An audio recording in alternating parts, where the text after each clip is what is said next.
मेरी राय और विश्लेषण। डॉलर के मुकाबले भारतीय रुपया 90 के पार। आज मैं भारतीय अर्थव्यवस्था से जुड़े एक अहम विषय पर अपनी राय और विश्लेषण साझा करना चाहता हूँ। डॉलर के मुकाबले भारतीय रुपये का 90 के स्तर को पार करना। कई लोग इसे सिर्फ एक नकारात्मक संकेत के रूप में देखते हैं, लेकिन मेरी राय में इस घटना को एक तरफा नजरिए से नहीं देखना चाहिए।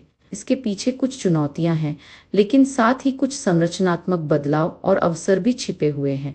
रुपया 90 के पार, चिंता या संकेत।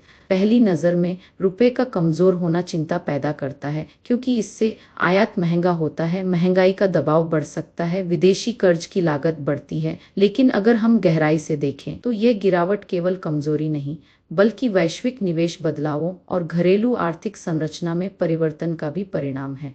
पूंजी निवेश और जीडीपी। एक सकारात्मक पहलू मेरे अनुसार, एक बहुत ही सकारात्मक संकेत यह है कि gross fixed capital formation GFCF यानी पूंजी निर्माण में लगभग 8% की वृद्धि दर्ज की गई है, और यह जीडीपी की वृद्धि के साथ कदम से कदम मिलाकर चल रही है। ये इस बात का संकेत है कि अर्थव्यवस्था में निवेश जारी है, इंफ्रास्ट्रक्चर और उत्पादक क्षेत्रों में पूंजी लग रही है। हालांकि निजी निवेश को लेकर कुछ सवाल हैं, लेकिन पूरी तस्वीर निराशाजनक नहीं है।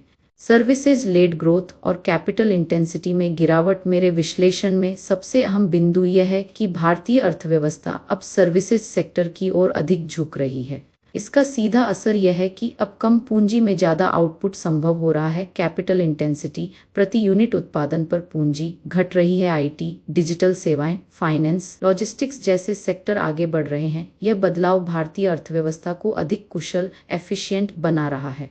आरबीआई की नीति स्थिरता पर फोकस। मेरी राय में आरबीआई का यह रुख सही है कि वह किसी एक निश्चित डॉलर रुपया स्तर को टारगेट नहीं कर रहा, बल्कि केवल अत्यधिक उतार चढ़ाव को रोकने पर ध्यान दे रहा है।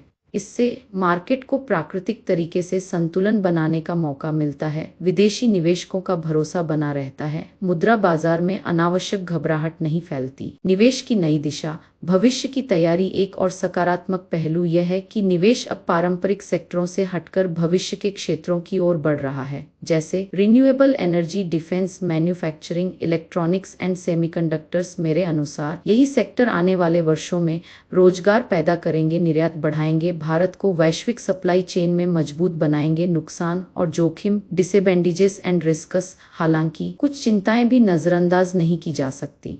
रुपए की गिरावट से आयात आधारित महंगाई बढ़ सकती है, तेल और कच्चे माल की कीमतों पर असर पड़ेगा। यदि वैश्विक हालात बिगड़ते हैं तो पूंजी का बहिर्गमन तेज हो सकता है, इसलिए अल्पकालिक झटकों से इनकार नहीं किया जा सकता।